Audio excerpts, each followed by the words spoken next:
Hello everyone, TLSG here, back again with another daily Marvel Snap video. Today we have a brand new update from the developers on a development roadmap. So something that I've seen a lot from player feedback is that they just want to know what is around the corner, what is in the works, what ideas are being kind of thrown around so that they can know what to expect with future releases and future updates. And so I think this is a really good faith effort on the developer's part. And there's a lot of really good information here. A lot of things that have been commonly asked for are going to be addressed. We don't know the exact implementation or how it's going to be overall, but there is a lot of good steps in the right direction. And so there's a lot of information to cover. I'm going to try and do it as concisely as possible, but let's go ahead and jump in. All right, so first up we have the development roadmap. And I'm going to be really small on this one. Some of the other ones, my webcam will be a little bit bigger.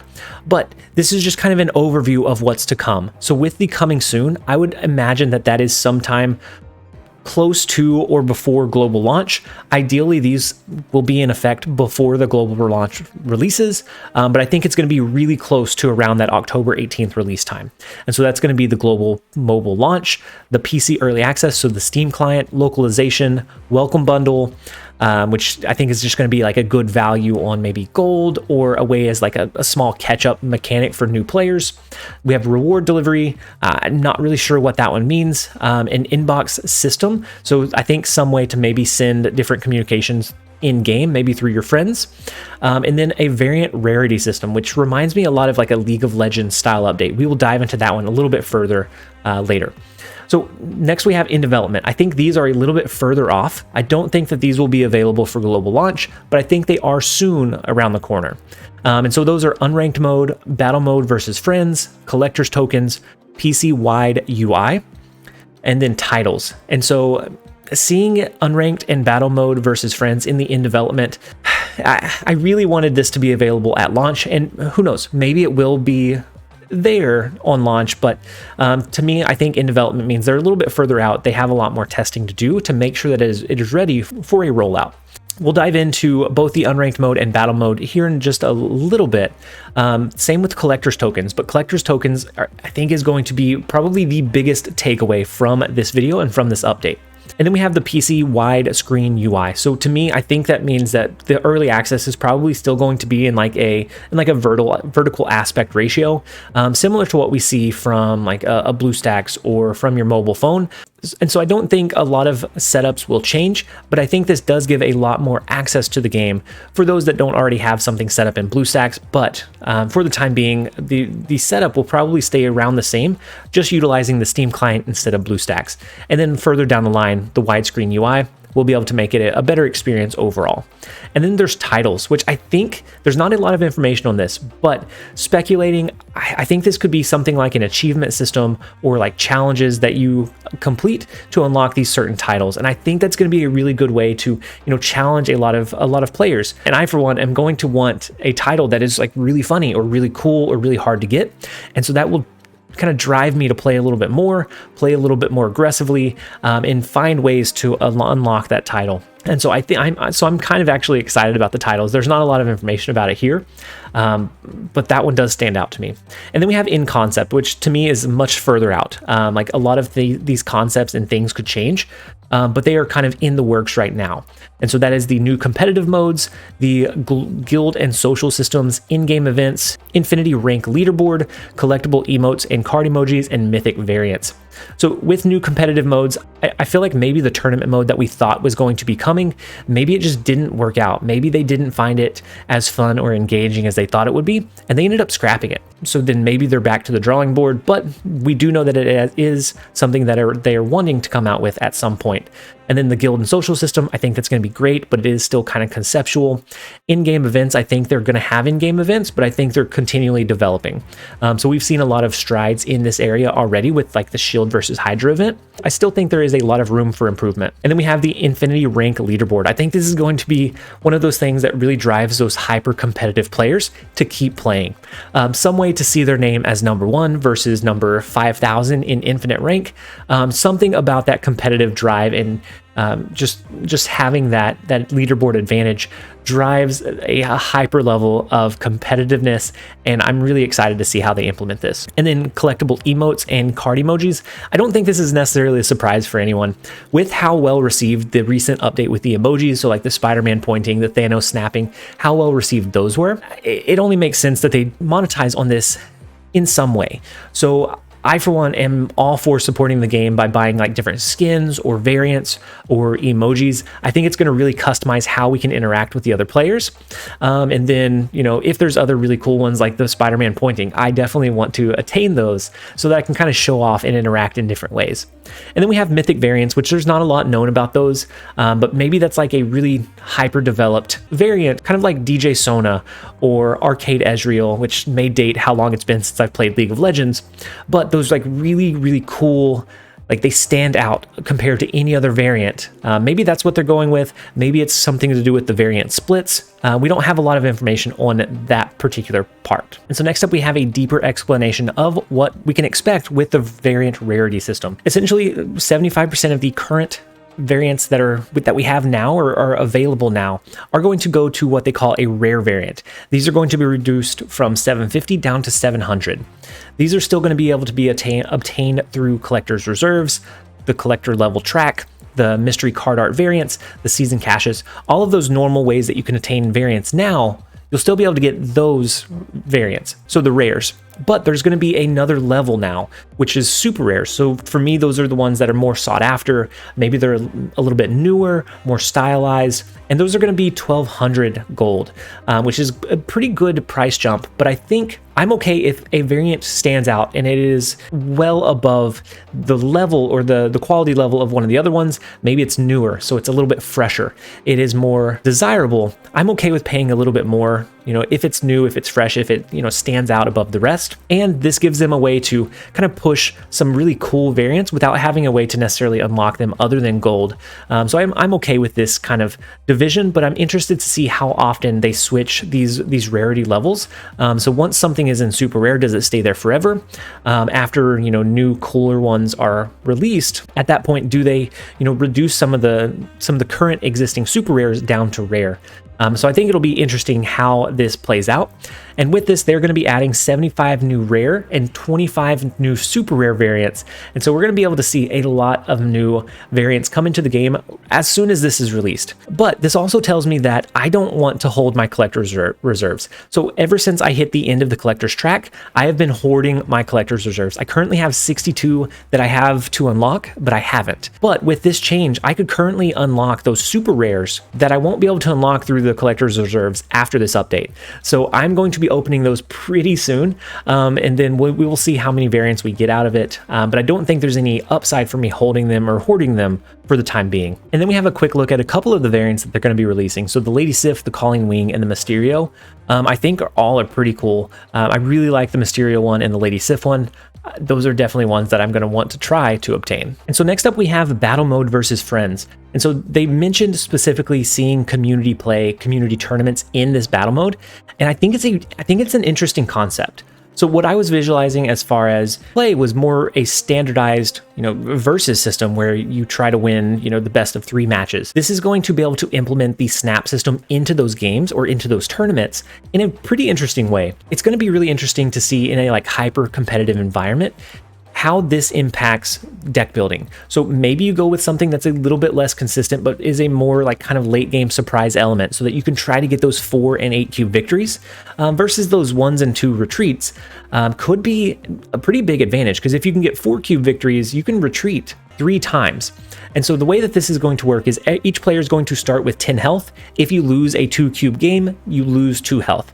If you win a 2 cube game, your opponent loses 2 health. If it's a 1 cube retreat, whoever lost takes 1 point of damage, 4 cube, 8 cube, etc. So it could be as little as 2 games, or it could be as many as 19 if each player retreats at 1 cube over and over, or maybe it just doesn't play out until the end and people are being really, really conservative, it could be as many as 19 games, which if we start seeing that, maybe this needs to be adjusted a little bit, but it's going to be interesting to see how that plays out. As far as playing versus your friends, sometimes you're only going to want to do maybe 1 or 2 matches, but I think there will be a way to kind of forfeit out and back out at that point and then reconnect. And so I don't know that that's going to be as big of an issue as we might think. But overall, I think this is going to be something that is going to be incredibly fun to see kind of roll out, because it's going to enable so many community events. And I think this is going to be a big proponent in making sure that there is a competitive scene for Snap. And so next we have Unranked Mode. And Unranked Mode is basically a no stakes mode. You're going to be able to play. Losing cubes, gaining cubes is going to be irrelevant. You'll still be able to test out your new decks, your new strategies without the fear of losing those ranks. And you'll still be able to make progress on your missions, your seasonal missions, your daily missions. And so I think this is going to be really good for those players that are really afraid of losing rank or losing cubes, or if a new featured location comes out and you don't quite know if your deck is going to be good in that location, you can play Unranked Mode, and that way you can test out that new strategy and really refine that deck list before a match where cubes are on the line. And then next up, we have probably the biggest update from this announcement is collector's tokens. So one of the biggest asks from the player base has been, is there a way to do targeted card acquisition? And so collector's tokens are going to be their answer to be able to do that. You're going to be able to unlock collector's tokens for free along your collection track or collection level that you'll progress naturally throughout the game. You'll be able to use these tokens into the token shop, which features a card that you don't own every 8 hours. If you see the card that you really want, but you don't have enough tokens to unlock it at that point in time, you can freeze your shop, similar to like a Hearthstone battleground match where you can freeze the shop to come back into those same minions the next turn. You're going to be able to freeze your card so that you can wait until you do have enough collector's tokens to unlock the card. Now, I think this is going to be a really good direction. This gives the players kind of a way to kind of counteract that fear of missing out. So let's say you really want Mystique because Mystique is incredibly overpowered, or you just really like the character, you really resonate with that card. This is going to be a way to be able to target that acquisition. It's not meant as a main way to acquire cards, so I don't think you'll be able to do this very often, maybe 1 time a month, 2 times a month, you might be able to get enough tokens depending on how much you play to do this, but it is a way to be able to unlock those cards. And so I think this is incredibly huge. So this, for me, the biggest part of this is that the developers are really listening to that feedback that we're giving them in the Discord channel, just across all of the different mediums that we connect with them. They're taking that into account when they're trying to develop these different updates.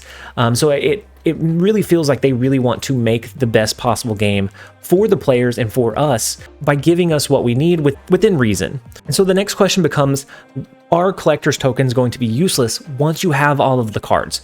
And so in the official Marvel Snap Discord, if you're not there and you do want to kind of engage with the developers or the other players, definitely jump in there. But the question becomes, can you still use these collector's tokens on things after having a complete collection? Or will you essentially just build them up, and then as soon as a card is released, you can use them on that card and then basically have the card as soon as it comes out? The answer was that they are always aspiring to have something awesome to unlock with the collector's tokens. So this tells me maybe you're going to be able to get different variants. Maybe you can get different titles, different like cosmetics, emojis, different things with your collector's tokens to give you a reason to still spend them and not just hoard them for cards. And so I think you're going to be able to see a lot of different kind of options within that token shop, which I'm really excited to kind of see what all is there and what all that entails. And so next they covered their in-concept style ideas. And these are the same ones that were listed on the collector's development road, but there is one thing that wasn't necessarily mentioned anywhere on the update that I do want to kind of address. So one of the most common questions after this released was, what about card acquisition? So we all know that Nexus events rolled out and were reverted about 2 months ago.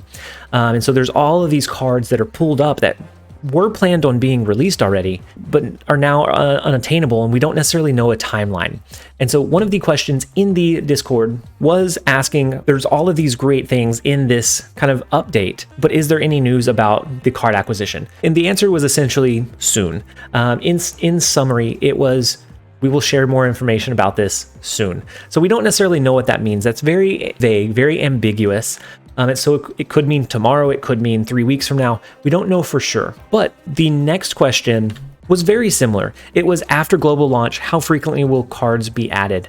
And the answer was something that we've heard time and time again, which is one every 1 to 2 weeks. Now, it could be reading too much into it, but when I read this question, I thought immediately after global release, what is that release schedule going to be?